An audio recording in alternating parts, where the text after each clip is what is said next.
Lale-i Gönce asıbdır dünyada her bir yan. Kalbim eşkinden mahrum kalmasın bir an.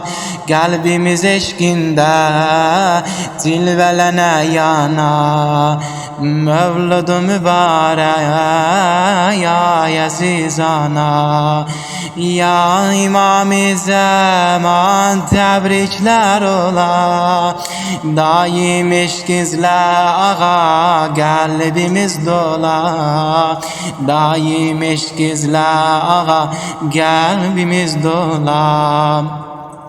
Analar anasım, eşkin menasım, her zaman bize canla yanası. Ya Nazara Mevlud-u mübarek, ya Nazara Mevlud-u mübarek.